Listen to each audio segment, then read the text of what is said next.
जय हिंद मेरे प्यारे साथियों, कैसे आप लोग? आशा करता हूँ स्वस्थ होंगे, मस्त होंगे और बहुत ही बेहतरीन ढंग से अपनी पढ़ाई को कर रहे होंगे। तो प्यारे साथियों, आज की इस वीडियो में मैं आपको पढ़ाने वाला हूँ पॉलिटी के बहुत ही शानदार से प्रश्नों को। तो ये सारे के सारे प्रश्नों जो अभी एनटीपीसी का एग्ज़ाम हो रहा है उसको ध्यान में रखकर भी मैंने सारा का सारा डिज़ाइन किया हुआ है। उसके बाद आने वाली परीक्षा जो है, जैसे ग्रुप डी है या फिर जो समीक्षा अधिकारी का पेपर होने वाला है, उसके लिए भी ये रामबाण साबित होने वाला है ये वीडियो। तो वीडियो को बिल्कुल स्किप मत कीजिए, ज़्यादा से ज़्यादा इसको शेयर भी कीजिए।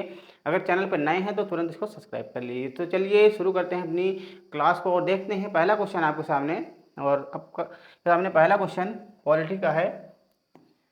पहला क्वेश्चन है कि जब लोकसभा रद्द कर दी जाए तब अध्यक्ष पद जो है कब रद्द कर दिया जाएगा? जब लोकसभा, अगर मान लीजिए लोकसभा रद्द कर दी जाती है तब उसका जो अध्यक्ष होता है उसके पद को कब रद्द कर दिया जाएगा? तो आपको बताना है ऑप्शन के अकॉर्डिंग कि इसका सही आंसर क्या होगा। ऑप्शन पढ़ते हैं। ऑप्शन में है पहला ऑप्शन, लोकसभा को रद्द किए जाने के साथ। लोकसभा को रद्द किए जाने के साथ ही उसके अध्यक्ष पद को भी रद्द कर दिया जाना चाहिए, या फिर लोकसभा को रद्द के ठीक पहले, या फिर लोकसभा की प्रथम बैठक में, या इनमें से कोई नहीं। तो इसका जो करेक्ट आंसर है आपको बताना है कौन सा होगा। तो इसका करेक्ट आंसर होगा ऑप्शन नंबर डी, अर्थात इनमें से कोई नहीं। तो इनमें से कोई नहीं। लोकसभा का जो अध्यक्ष का पद होता है उसको हम ना तो लोकसभा के रद्द किए जाने के साथ कर सकते हैं, ना तो ठीक पहले, ठीक है, और ना प्रथम बैठक में। अर्थात लोकसभा जब रद्द कर दी जाएगी, ठीक है, तो उसके बाद जो है उसका पद जो है क्या हो जाएगा, अपने आप ही वो भी खत्म हो जाएगा। तो उसको रद्द करने की ज़रूरत नहीं है, अपने आप ही रद्द हो जाएगा वो। वर्तमान में भारत में राज्यों एवं केंद्र शासित प्रदेशों की संख्या क्रमशः है, ठीक है। तो आपको बताना है कि वर्तमान समय में भारत में कितने राज्य हैं और कितने केंद्र शासित प्रदेश, आपको बताना है कितने हैं। ऑप्शन है 25 एवं 7, 27 एवं 8, 29 एवं 7, 28 एवं 5। तो यहाँ पर इसको आप 8 बना लीजिए, 8, ठीक है। तो देखिए 25 राज्य 7 केंद्र शासित प्रदेश हैं, या 27 राज्य हैं 8 केंद्र शासित प्रदेश हैं, 29 राज्य हैं या 7 केंद्र शासित प्रदेश, और 28 राज्य एवं 8 केंद्र शासित प्रदेश। तो इसका करेक्ट आंसर क्या हो जाएगा? इसका करेक्ट आंसर हो जाएगा वर्तमान समय में भारत में 28 राज्य एवं 8 केंद्र शासित प्रदेश हैं। तो ये हमारा ऑप्शन नंबर बी क्या हो जाएगा, एकदम करेक्ट आंसर हो जाएगा। नेक्स्ट प्रश्न, अगला प्रश्न आपके सामने है कि भारतीय संविधान में नागरिकों के मूल अधिकारों का वर्णन है। तो भारतीय संविधान में जो नागरिकों के मूल अधिकार दिए गए हैं उनको बताना है वो कहाँ पर हैं। अनुच्छेद 12 से 35 तक हैं, या अनुच्छेद 13 से 36 तक हैं, या अनुच्छेद 15 से 39 तक हैं, या अनुच्छेद 16 से 40 तक हैं। तो मूल अधिकार अर्थात जो फंडामेंटल राइट है उसको किस अनुच्छेद से किस अनुच्छेद तक बताया गया है? तो ऑप्शन नंबर जो ए हमारा है, अर्थात 12 से 35 तक। अनुच्छेद 12 से अनुच्छेद 35 तक जो है फंडामेंटल राइट के बारे में बताया गया है। भारत के जो नागरिक हैं उनको मूल अधिकार अनुच्छेद 12 से 35 तक प्राप्त है। इसमें उनको 6 प्रकार के अधिकार प्रदान किए गए हैं। पहले 7 प्रकार के थे, वर्तमान समय में अब 6 प्रकार के हो गए। नेक्स्ट क्वेश्चन है कि वर्तमान में भारतीय नागरिकों को कितने मूल अधिकार प्राप्त हैं? तो वही क्वेश्चन देखिए आपके सामने क्वेश्चन ही आ गया कि वर्तमान में भारतीय नागरिकों को कितने प्रकार के मूल अधिकार जो है प्राप्त हैं। तो कितने प्रकार के प्राप्त हैं? 5, 7, 6 या फिर 8। तो कितने हैं? तो वर्तमान समय में देखा जाए तो ये 6 प्रकार के हैं। और पहले 7 जब मूल संविधान था तो मूल संविधान में 7 प्रकार के अधिकार प्राप्त थे, लेकिन वर्तमान समय में देखा जाए तो कितने अधिकार प्राप्त हैं? ये 6 ही हैं, क्योंकि संपत्ति के अधिकार को मूल अधिकार से हटा दिया गया। अगला प्रश्न देखिए, अगला प्रश्न आपके सामने है कि संपत्ति के अधिकार को किस संविधान संशोधन के द्वारा मूल अधिकार से हटा दिया गया? अब बताना कि संपत्ति का अधिकार था वो भारतीय संविधान के किस संविधान संशोधन के द्वारा जो है मूल अधिकार से हटा दिया गया था? क्या वो 42वां संविधान संशोधन था, 43वां, 44वां या 46वां? तो संपत्ति के अधिकार को 44वें संविधान संशोधन के द्वारा जो है कहाँ से हटा दिया गया? इसको संपत्ति के अधिकार को मूल अधिकार से हटा दिया गया। ठीक है, मूल अधिकार से इसको हटा दिया गया और इसको 300 के काम में ले जाकर अनुच्छेद 300 के काम में रख दिया गया है। अब देखिए अगला क्वेश्चन है कि वर्तमान में संपत्ति का जो अधिकार है जिसको मूल अधिकार से हटाया गया था, अब वो पूछा जा रहा है एक प्रकार का। ठीक है, तो वर्तमान समय में जो संपत्ति का अधिकार है एक प्रकार का है। ठीक है, तो एक प्रकार का वो किस प्रकार का अधिकार है? अब क्या वो मूल अधिकार है, नैसर्गिक अधिकार है, विधिक अधिकार है, या इनमें से कोई नहीं, उपरोक्त में से कोई नहीं।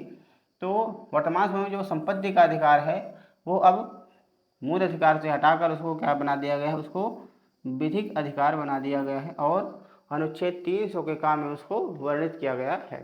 तो ऑप्शन नंबर हमारा सी विल बी राइट आंसर हो जाएगा, एकदम करेक्ट आंसर। क्वेश्चन नंबर 7 देखिए, क्वेश्चन नंबर 7 आपके सामने है कि किस अनुच्छेद के द्वारा 6 से 14 वर्ष तक के बच्चों के लिए शिक्षा का अधिकार मूल अधिकार माना गया है। ठीक है, तो शिक्षा का अधिकार मूल अधिकार माना गया है 6 से 14 वर्षों के बच्चों के लिए। तो किस अनुच्छेद में बताया गया है ये बात?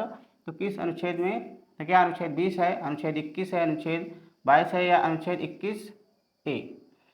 तो देखा जाए तो 6 से 14 वर्षों के बच्चों की शिक्षा की बात कहाँ की गई है? अनुच्छेद 21 के ए में। ठीक है, तो 21 के ए में इसको वर्णित किया गया है। ऑप्शन नंबर डी हमारा क्या हो जाएगा? एकदम करेक्ट आंसर हो जाएगा। अगला प्रश्न है विश्व की प्रथम महिला प्रधानमंत्री कौन थी? विश्व की प्रथम महिला प्रधानमंत्री कौन थी? तो विकल्प आपको सामने हैं, इंदिरा गांधी, एस भंडार नायके, अरुंधति राय, या एम लिस्मड़े। तो ये कौन थी? यस भंडार नायके, एस भंडार नायके थी। ये कहाँ की थी? ये थी श्रीलंका की, ये श्रीलंका की थी।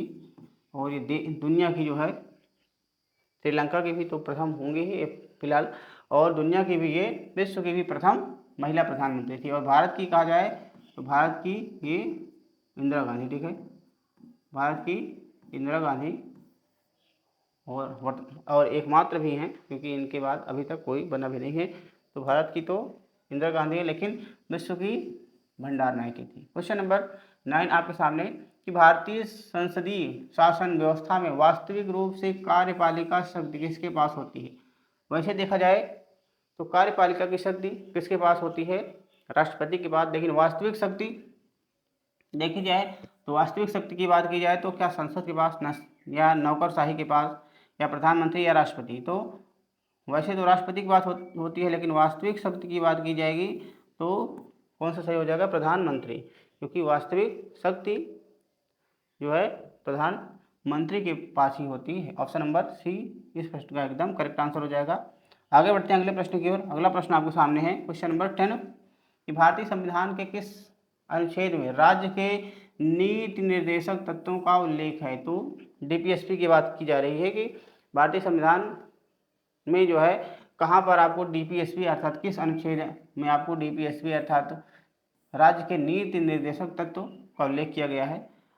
ये पहला ऑप्शन है अनुच्छेद 33 से 46 तक, या अनुच्छेद 34 से 48 तक, या अनुच्छेद 36 से 51 तक, या अनुच्छेद 34 से 52 तक। तो ऑप्शन क्या सही हो जाएगा इस प्रश्न का? तो इस प्रश्न का देखा जाए तो डीपीएसपी की बात की गई है अनुच्छेद 36 से लेकर 51 तक। ठीक है, भाग 4 में इसका वर्णन किया गया है। तो ऑप्शन नंबर हमारा जो सी है वो क्या हो जाएगा? इस प्रश्न का एकदम करेक्ट आंसर हो जाएगा। आगे बढ़ते हैं अगले क्वेश्चन की ओर और देखते हैं हमारा नेक्स्ट क्वेश्चन क्या है। Next question, question number 11। Question number 11 है कि संविधान में कल्याणकारी राज्य की अवधारणा किसमें निहित है? तो जो संविधान हमारा है उसमें कल्याणकारी राज्य की अवधारणा अर्थात किसमें बताया गया है कि कल्याणकारी राज्य की अवधारणा बताई गई है, और ये प्रस्तावना बताई गई है मूल अधिकारों में इसका वर्णन है, या फिर नीति निर्देशक तत्वों में है, या फिर मूल कर्तव्य में है? तो कल्याणकारी राज्य की बात की गई है नीति निर्देशक तत्व में, और निर्देशक तत्व अर्थात डीपीएसपी। और ये डीपीएसपी नीति निर्देशक तत्व कहाँ से लिया गया है? ये आयरलैंड से लिया गया है। हमारे देश में के संविधान में इसको हमने आयरलैंड से लिया है। किसी राज्य का उच्चतम विधि अधिकारी कौन होता है? किसी राज्य का जो है उच्चतम अधिकारी जो है कौन होता है? क्वेश्चन नंबर 12 आपके सामने है। विकल्प देखकर फटाफट बताइए कि इसका जो है करेक्ट आंसर क्या हो जाएगा। इसका करेक्ट आंसर क्या होगा, फटाफट बताइए।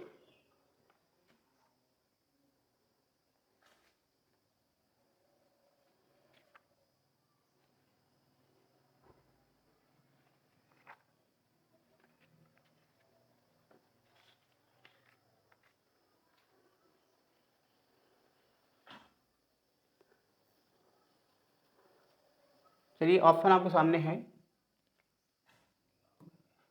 ऑप्शन देखिए, ऑप्शन क्या है? अटॉर्नी जनरल है, एडवोकेट जनरल है, या सॉलिसिटर जनरल, या मुख्य सचिव। तो इसका जो करेक्ट आंसर हो जाएगा वो क्या हो जाएगा? इसका करेक्ट आंसर हो जाएगा advocate general. Advocate general, option number B इस प्रश्न का एकदम क्या है? Correct answer. आगे बढ़ते हैं अगले क्वेश्चन की ओर और देखते हैं नेक्स्ट क्वेश्चन क्या है। नेक्स्ट क्वेश्चन हमारा है, राज्य के नीति निर्देशक सिद्धांतों के अनुसार किस आयु तक के बच्चों को निःशुल्क एवं अनिवार्य शिक्षा देने की आशा की जाती है? तो कितने वर्षों तक के बच्चों को निःशुल्क जो है शिक्षा देने का प्रावधान किया गया है? तो फटाफट बताइए इसमें। तो इसमें इसका जो करेक्ट आंसर हो जाएगा वो क्या हो जाएगा? तो इस प्रश्न का एकदम करेक्ट आंसर हो जाएगा, देखिए विकल्प फर्स्ट है 14 वर्ष, 16 वर्ष, 18 वर्ष या फिर 12 वर्ष। तो इसका करेक्ट आंसर क्या हो जाएगा? ऑप्शन नंबर ए अर्थात 14 वर्ष। 14 वर्ष तक के बच्चों को निःशुल्क एवं अनिवार्य शिक्षा की बात की गई है डीपीएसपी में भी। अगला क्वेश्चन है कि भारतीय संविधान में मूल कर्तव्यों का वर्णन किस अनुच्छेद में है? तो मूल कर्तव्य, तो मूल कर्तव्य कहाँ बताए गए हैं? तो मूल कर्तव्यों को देखा जाए तो हमने कहाँ से लिया है? ये हमने लिया है रूस से। तो रूस से हमने मूल कर्तव्यों को लिया है। और देखा जाए तो ये किस अनुच्छेद में बताया गया है? तो ऑप्शन देखिए, अनुच्छेद 51 में बताया गया है, या फिर अनुच्छेद 51 के का में बताया गया है, या अनुच्छेद 52 बताया गया है, फिर 53 में। तो ये बताया गया है ऑप्शन नंबर बी जो हमारा है अनुच्छेद 51 के का में। भारतीय संविधान ने मूल कर्तव्यों को कहाँ बताया गया? अनुच्छेद 51 के का में इसका वर्णन किया गया है। तो क्वेश्चन नंबर 14 का सही आंसर हो जाएगा ऑप्शन नंबर बी। आगे बढ़ते हैं अगले क्वेश्चन की ओर और देखते हैं नेक्स्ट क्वेश्चन, संविधान में मूल कर्तव्यों की प्रेरणा जो है किस देश से ली गई है? तो मूल कर्तव्यों की जो प्रेरणा है वो किस देश से ली गई है? अभी जस्ट पहले, थोड़ी देर पहले भी मैंने आपको इसके बारे में बताया कि मूल जो कर्तव्य हैं हमने उसको कहाँ से लिया है। उसकी अवधारणा तो जर्मनी से लिया है, आयरलैंड से, या फिर सोवियत संघ, पूर्व सोवियत संघ से, या फिर दक्षिण अफ्रीका से। तो आयरलैंड से तो मैंने आपको बताया डीपीएसपी हमने लिया है, और हमने जो इसको लिया है मूल कर्तव्यों को वो कहाँ से लिया है? पूर्व सोवियत संघ, ठीक है, यूएसएसआर से, जो पहले जिसको हम पूर्व सोवियत संघ के नाम से जानते थे, वर्तमान समय में इसका रूस नाम है। तो यहाँ से हमने लिया है ऑप्शन नंबर हमारा सी इस प्रश्न का एकदम क्या हो जाएगा? Correct answer. आगे बढ़ते हैं अगले क्वेश्चन की ओर। अगला क्वेश्चन आपके सामने है कि राष्ट्रपति चुनाव में विवाद का मामला किसे सौंपा जाता है? अगर राष्ट्रपति के चुनाव में कोई विवाद का मामला आता है तो इसका निपटारा कौन करता है? देखिए, इसके विवादों को कौन देखता है, कौन इसको सुलझाता है? तो क्या पार्लियामेंट ये काम करती है, या फिर सर्वोच्च न्यायालय, या मुख्य चुनाव आयुक्त, या बी और सी दोनों? तो इसका जो करेक्ट आंसर हो जाएगा कि राष्ट्रपति के चुनाव में अगर कोई भी विवाद होता है तो उसको जो है देखने का काम कौन करता है? वो करता है सर्वोच्च न्यायालय, ठीक है। तो सर्वोच्च न्यायालय, सुप्रीम कोर्ट ही उसका निर्णय करता है उन विवादों का। तो ऑप्शन नंबर बी इस प्रश्न का क्या हो जाएगा? एकदम करेक्ट आंसर है। अगला प्रश्न है आपके सामने कि भारत में कार्यपालिका का अध्यक्ष कौन होता है? तो भारत में जो कार्यपालिका है उसका अध्यक्ष कौन होता है? तो प्रधानमंत्री, ऑप्शन है राष्ट्रपति, प्रधानमंत्री, विपक्ष का नेता, या भारत सरकार का मुख्य सचिव। उसको बताइए इस प्रश्न का एकदम सही आंसर क्या हो जाएगा। तो देखिए इस प्रश्न का आंसर कि अगर देखा जाए कार्यपालिका का अध्यक्ष जो होता है वो कौन होता है? ये होता है ऑप्शन नंबर बी प्रधानमंत्री। तो ऑप्शन नंबर बी क्या हो जाएगा इस प्रश्न का एकदम करेक्ट आंसर। आगे बढ़िए अगले क्वेश्चन की ओर। देखिए अगला क्वेश्चन आपके सामने, अगला क्वेश्चन है क्वेश्चन नंबर 18 कि भारतीय संघ की शक्ति किसमें निहित है? तो भारतीय जो संघ की शक्ति है वो किसमें निहित है? संसद में है, प्रधानमंत्री में है, राष्ट्रपति, या मंत्रिमंडल में? तो भारतीय संघ की शक्ति जो है किसमें निहित है? क्वेश्चन नंबर 18 क्वेश्चन नंबर 18 का आंसर आप फटाफट जो है तुरंत बताइए, तुरंत बताइए।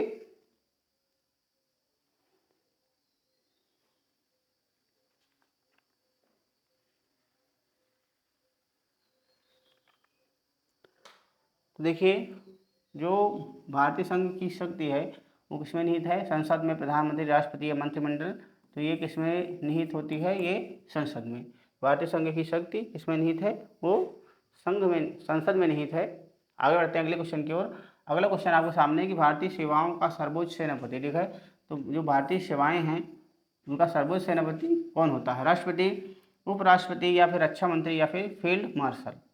तो ऑप्शन जो देखिए, ऑप्शन के अकॉर्डिंग तो इसका करेक्ट आंसर क्या हो जाएगा? क्या हो जाएगा? ऑप्शन नंबर ए, राष्ट्रपति। अर्थात राष्ट्रपति जो है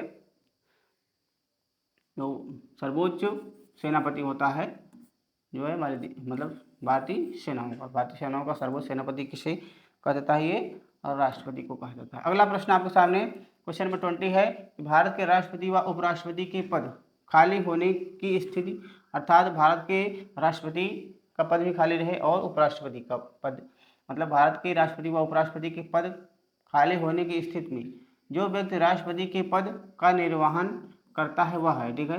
अगर राष्ट्रपति का पद खाली है और उपराष्ट्रपति भी उस समय पद से विमुक्त हैं, ठीक है, अर्थात उनका भी पद खाली है, तो कौन सा व्यक्ति जो है राष्ट्रपति के पद को संभालेगा, ठीक है। तो उनका निर्वहन कौन करेगा? ऑप्शन देखिए, लोकसभा का अध्यक्ष करेगा, या भारत का मुख्य न्यायाधीश करेगा, या राज्यसभा के सभापति करेंगे, या फिर महान्यायवादी। इसका करेक्ट आंसर क्या हो जाएगा? इसका करेक्ट आंसर हो जाएगा ऑप्शन नंबर बी, भारत का मुख्य न्यायाधीश, ठीक है। तो एक बार हो भी चुका है, जैसा जानते हैं एम हिदायतुल्लाह जो थे वो भारत के राष्ट्रपति बने थे, वो भारत के मुख्य न्यायाधीश थे, क्योंकि उस समय भारत के राष्ट्रपति का पद भी खाली था और उपराष्ट्रपति का पद भी खाली था, तो इस स्थिति में उन्हें बनाया गया था। अगला प्रश्न आपके सामने है, निर्विरोध चुने जाने वाले एकमात्र राष्ट्रपति थे। तो निर्विरोध चुने जाने वाले एकमात्र राष्ट्रपति कौन थे? देखिए, विकल्प राजेंद्र प्रसाद है, ज्ञानी जैल सिंह है, नीलम संजीव रेड्डी है, या फिर एपीजे अब्दुल कलाम। तो इसका करेक्ट आंसर क्या हो जाएगा? तो निर्विरोध चुने जाने वाले एकमात्र राष्ट्रपति कौन थे? वो थे नीलम संजीव रेड्डी। नीलम संजीव रेड्डी थे। ऑप्शन नंबर सी इस प्रश्न का क्या हो जाएगा? एकदम करेक्ट आंसर हो जाएगा। क्वेश्चन नंबर 22 देखिए, राष्ट्रपति पद महाभियोग का आरोप संसद के किस सदन द्वारा लगाया जाता है? तो अगर राष्ट्रपति पर महाभियोग लगाना है, महाभियोग अनुच्छेद 61 में बताया गया है, राष्ट्रपति पर महाभियोग की बात, तो अगर उन पर महाभियोग का आरोप लगाना है तो संसद के किस सदन में जो है इसको लगाया जाता है? तो क्या राज्यसभा में, या फिर लोकसभा में, या संसद के किसी भी सदन द्वारा, या उपरोक्त में से कोई नहीं। तो अगर राष्ट्रपति पर महाभियोग लगाना है, आरोप लगाना है, तो वो संसद के किसी भी सदन के द्वारा लगाया जा सकता है, किसी भी सदन द्वारा जो है लाया जा सकता है। तो ऑप्शन नंबर सी इस प्रश्न का क्या हो जाएगा? एकदम करेक्ट आंसर। आगे बढ़िए अगले प्रश्न की ओर, देखते हैं नेक्स्ट प्रश्न 23 नंबर, कोई व्यक्ति राष्ट्रपति पद के लिए अधिकतम कितनी बार निर्वाचित हो सकता है? भारत में देखा जाए, भारत के परिप्रेक्ष्य में पूछा जा रहा है कि भारत में बताइए कि कोई राष्ट्रपति पद पर कितनी बार जो है निर्वाचित हो सकता है। ऑप्शन देखिए, 1 बार, 2 बार, 3 बार, या कोई सीमा नहीं है। तो भारत में देखा जाए तो राष्ट्रपति पद के लिए जो है कोई सीमा जो है निर्धारित नहीं की गई, कितनी भी बार वो राष्ट्रपति के पद पर निर्वाचित हो सकता है। लेकिन जैसे अमेरिका में देखिए, तो अमेरिका में सिर्फ 2 ही बार कोई व्यक्ति अमेरिका का राष्ट्रपति बन सकता है, लेकिन भारत में इसकी कोई आयु सीमा निर्धारित नहीं है, ना कितनी भी बार, अर्थात कोई सीमा नहीं, कितनी भी बार वो बन सकता है। अगला क्वेश्चन 24 नंबर का है कि राष्ट्रपति को पद एवं गोपनीयता की शपथ, पद एवं गोपनीयता की शपथ जो है कौन दिलाता है? राष्ट्रपति को। राष्ट्रपति को शपथ किसके द्वारा दिलाई जाती है? देखिए, विकल्प के अनुसार देखिए, उपराष्ट्रपति दिलाते हैं राष्ट्रपति की शपथ, या उच्चतम न्यायालय के मुख्य न्यायाधीश, या प्रधानमंत्री, या लोकसभा अध्यक्ष। तो राष्ट्रपति की बात की जाए तो राष्ट्रपति को कौन दिलाता है? राष्ट्रपति को दिलाते हैं उच्चतम न्यायालय के मुख्य न्यायाधीश। शपथ जो है वही दिलाते हैं। तो ऑप्शन नंबर बी इस प्रश्न का क्या हो जाएगा एकदम करेक्ट आंसर। आगे बढ़िए अगले क्वेश्चन की ओर और देखते हैं। नेक्स्ट क्वेश्चन आपके सामने अगला प्रश्न है कि उपराष्ट्रपति के निर्वाचन मंडल में शामिल होते हैं। उपराष्ट्रपति का अगर चुनाव हो रहा है तो उनके निर्वाचन मंडल में कौन कौन शामिल होगा। देखिए, सिर्फ राज्यसभा के सदस्य या सिर्फ लोकसभा के सदस्य या राज्यसभा एवं लोकसभा के निर्वाचित सदस्य या फिर राज्यसभा एवं लोकसभा के सदस्य। तो सिर्फ यहाँ लगा है सिर्फ राज्यसभा के सदस्य, ऐसा नहीं है, सिर्फ राज्यसभा के ही सदस्य होंगे। सिर्फ लोकसभा के सदस्य तो सिर्फ लोकसभा के भी नहीं होंगे, अर्थात दोनों होंगे। लेकिन यहाँ पर तीसरा आंसर देखिए, तीसरे में और चौथे में आपको कन्फ्यूजन होगा कि राज्यसभा एवं लोकसभा के निर्वाचित, तो निर्वाचित ही नहीं, ठीक है। तो इसमें निर्वाचित कहा गया है, इसका मतलब है कि वो मनोनीत होते हैं उनकी बात नहीं कर रहा है, तो इसको भी हम नहीं चुनेंगे।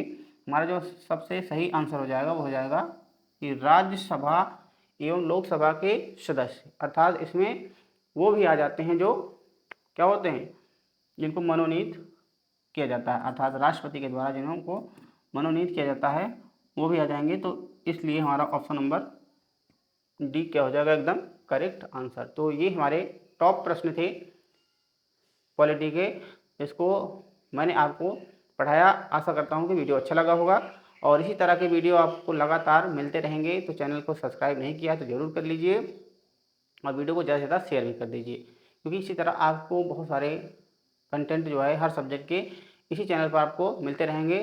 तो मिलते हैं नेक्स्ट वीडियो में, तब तक अपनी पढ़ाई को यूँ ही जारी रखिए। जय हिंद, जय भारत।